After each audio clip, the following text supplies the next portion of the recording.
Chapter 12, Divine Timing. The Montgomery estate was uncharacteristically quiet. Geneva stood at the breakfast bar, dressed in a silk robe thrown over her gown, and a steaming mug of black coffee clutched in one hand.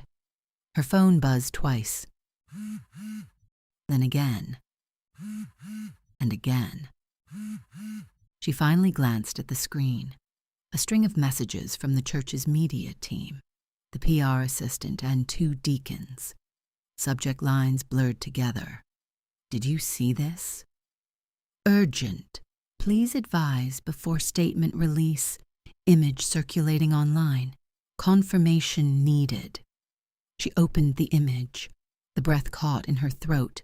Elise, on a balcony, accepting a proposal from Malik, the ring visible, their kiss unmistakable. Well, I'll be, Geneva murmured. She didn't have time to react before her front door opened.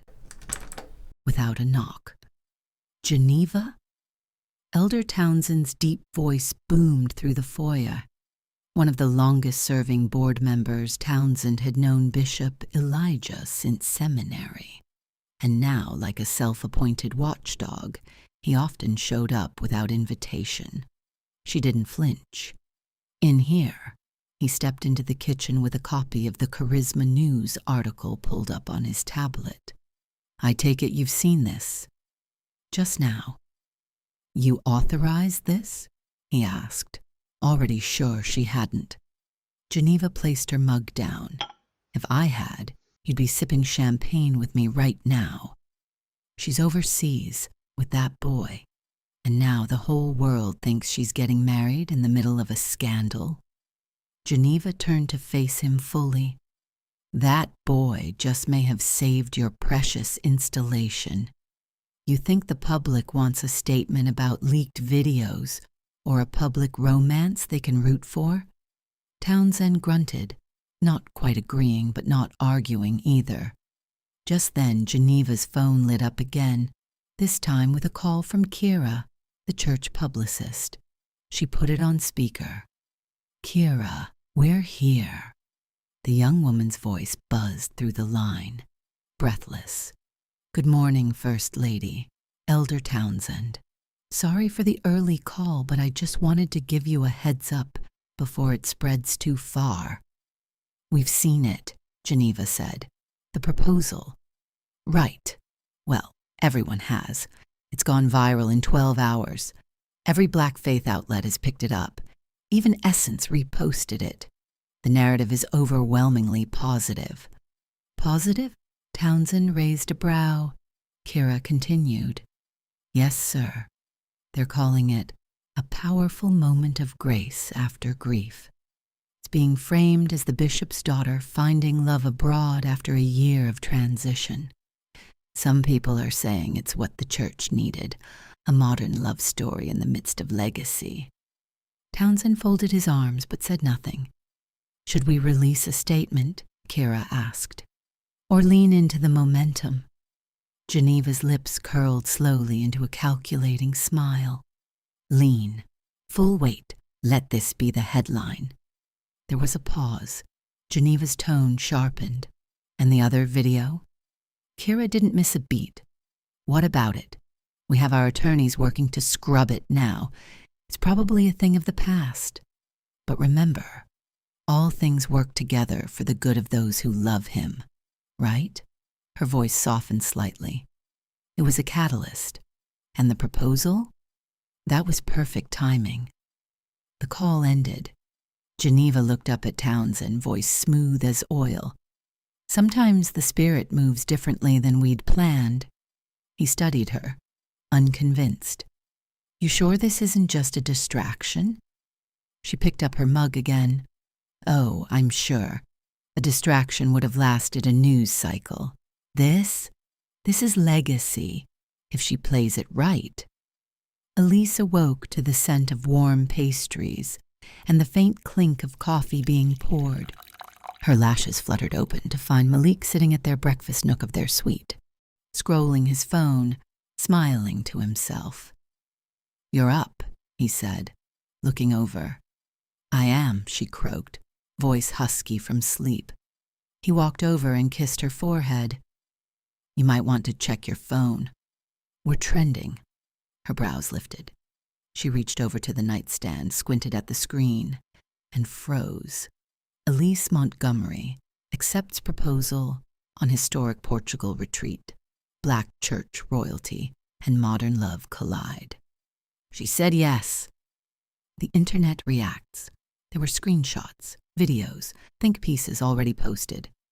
Malik, this is good, he interrupted softly. It's good. She sat up, stunned. You're not overwhelmed? He knelt in front of her. Overwhelmed, maybe, but I'm also exactly where I want to be, with you. If the world sees that before we plan, so be it.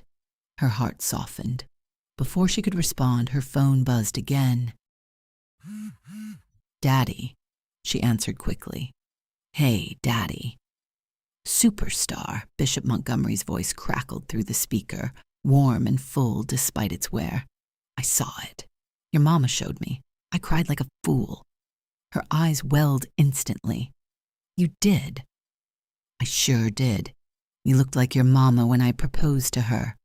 And that young man, he looked proud. He looked like a man who knows what he's holding. Elise bit her lip, her hand trembling slightly. You taught me how to spot that.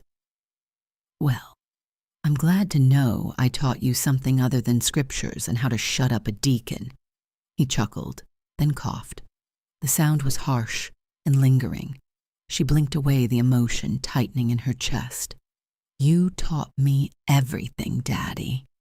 He grew quiet, then voiced gentler. Don't let the weight of legacy steal your joy, superstar. You hear me? Love him. Don't just build ministry, build your life too. She nodded, tears finally spilling. I will. I'm proud of you. Always have been. Always will be. There was a pause. Then a second voice entered the line. Her mother. Well, Geneva said briskly, congratulations are in order, Pastor Elise. Thank you, Mama. And as for the other thing, her voice dropped, almost imperceptibly. It's handled. Kira's on it. Elise wiped her face. I figured. Geneva's tone softened. Enjoy this moment. We'll deal with the rest. Your father doesn't need to know. I know. I mean it, Elise. Protect his peace. I will. There was a quiet click. The call ended. Elise lowered the phone and exhaled deeply. Malik stood behind her now, arms slipping around her waist. She leaned back into him, letting herself feel held. She loves you, he said. I know. And your dad.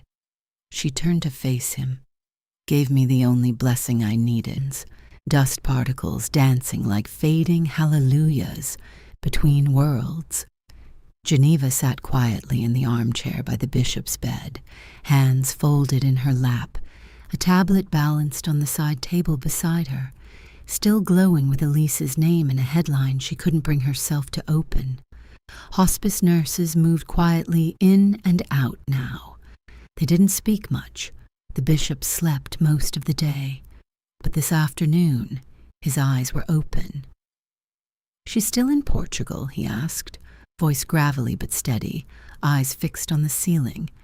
Geneva nodded. A few days now. Her last event went well. The press is saying she's glowing. She will be home later today. He smiled at that, just faintly. She didn't want to go. No, Geneva said. She called the morning of the flight, said it felt wrong leaving. She was right, he murmured. Still had to go. He turned his head toward her, his body barely shifting under the old quilt. She's walking in it now. In what? The oil, the weight, the thing that crushed me. She'll carry it with grace, if they let her. Geneva inhaled slowly. They may not. Then don't let 'em. She blinked. She's not perfect, Clarence. He gave a tired chuckle, the kind that used to come after hard truths in sermons. Neither was David, or Peter, or me. I don't need her perfect Jenny. I need her true. Geneva folded her arms across her chest like armor. She's complicated. I know you see her strength, but I see her cracks. And God can use both, he said. Don't let the church crucify her in the name of image. Don't let the guise of pretended perfection take her down. Geneva was quiet. The nurses had stepped out. The birds outside the window were singing something slow and unfinished. You proud of her? He didn't hesitate. I'm in awe of her. They sat in the stillness a moment longer before he closed his eyes and spoke softer. If I don't wake up this evening, tell her this. Own your story before they try to rewrite it. You were called, not crafted. And tell it before anyone else do. 'Cause you gon' tell it better. They smiled. Geneva leaned over and kissed his forehead gently. I'll tell her. He exhaled. Then I can rest. The hum of the jet engine had lulled Elise into a shallow rest. Her head leaned against Malik's shoulder, her fingers loosely laced with his. The Portugal sky faded behind them, traded for the evening skies and the quiet anticipation of what was waiting at home. Malik brushed his thumb across her knuckles. You okay? She stirred. Just tired. I feel like the second we land, everything changes. Maybe, but not everything has to be heavy, he replied. Some things get lighter. Elise nodded, but her spirit felt a weight creeping back in. As the plane taxied down the runway in Atlanta, Elise noticed the unusual number of black cars near the terminal's private access point. Her heart sank before she could make sense of it. The flight attendant approached quietly. Pastor Montgomery, your mother is waiting just outside the gate. Elise's pulse quickened. She came to the airport? Yes, ma'am. And she asked us to let you off first. Something was wrong. The door opened, and there she was. First Lady Geneva Montgomery stood still and composed, dressed in black slacks and a structured coat. Her eyes were red. No makeup, no camera face, just grief. Elise froze halfway down the stairs. Mama? Geneva didn't say anything at first. She simply opened her arms. Malik stepped down beside Elise, sensing the shift in her body before she even moved. Elise, Geneva finally whispered, her voice low but steady. He's gone. The words didn't register at first. What? Daddy passed early this morning, peacefully, in his sleep. And then everything collapsed. Elise's legs gave out from under her, her knees buckling. The tarmac hit differently when it was pain that brought you down. Malik caught her mid-fall, scooped her into his arms without hesitation. No cameras, Geneva barked at the gathering press nearby, her voice firm and cutting. Give her space. But it was too late. Shutters clicked, flashes fired. The story was writing itself. Grief, grace, and the heir to the pulpit. Malik shielded Elise with his body as best he could, guiding her into the waiting car. She wept in his arms, inconsolable, wordless. Inside the vehicle, Geneva climbed into the front. We'll handle the official announcement tonight, but the board is already on alert. Elise looked up, eyes swollen. What do you mean? There will be an emergency session following the funeral, Geneva said firmly. The public will want leadership, and the board will expect clarity. Your father made his wishes clear. You are his successor. It's time. But I'm not ready. No one ever is, Geneva cut in gently. But you've been prepared. Malik didn't let go of her, just kissed the top of her head and said, whatever you need, I'm here. When they pulled into Elise's gated condo, it was worse than the airport. News vans, cameras, onlookers with phones. Elise swallowed hard. Her sanctuary had become a stage. This isn't grief, she whispered to herself. It's theater. Malik turned to her. Then let's rewrite the ending. They avoided the main entrance. Geneva gave instructions to security to use the service access around the back of the building. Malik followed the lead vehicle, winding through a side gate and pulling discreetly into the underground garage beneath Elise's high-rise. The elevator ride up was silent, save for Elise's muffled breaths against Malik's chest. She hadn't spoken a full sentence since the tarmac. She didn't need to. Her body did all the talking, limp, broken, shaking quietly against the only safe space she could find. He carried her across the threshold like a man shielding treasure from a storm. The lights in her condo flicked on automatically as they entered. Soft amber hues filled the space, but everything felt too bright, too sharp, too alive for what she'd just lost. Malik didn't ask where to put her. He walked straight to her bedroom, past the kitchen where wine glasses from 2 weeks ago still sat on the counter, past the hallway lined with photos of her and her father at church dedications, retreats, and her seminary graduation. He laid her on the bed gently, like glass, but she didn't let him go. When he tried to step back, her hand found his wrist. "Don't," she whispered. "Please, don't leave." "I'm not going anywhere." He kicked off his shoes and slid in beside her, fully clothed, wrapping his arms around her like he was the thing holding her together. And maybe he was. She curled into his chest, and the dam finally broke. Malik held her through the soundless sobs and the loud ones, through the gasps and the shaking, through the incoherent pieces of prayers and memories and guilt. He didn't say a word, didn't try to fix it. He just stayed. At one point, sometime after midnight, she whispered through swollen lips, "I didn't get to say goodbye." "You did," he said softly, "in your own way, and he heard you." They lay like that until dawn, Elise cocooned in grief, Malik anchoring her with silence and strength. The world outside buzzed with headlines and speculation, but inside those walls, she was just a daughter, and he, a man quietly falling deeper in love.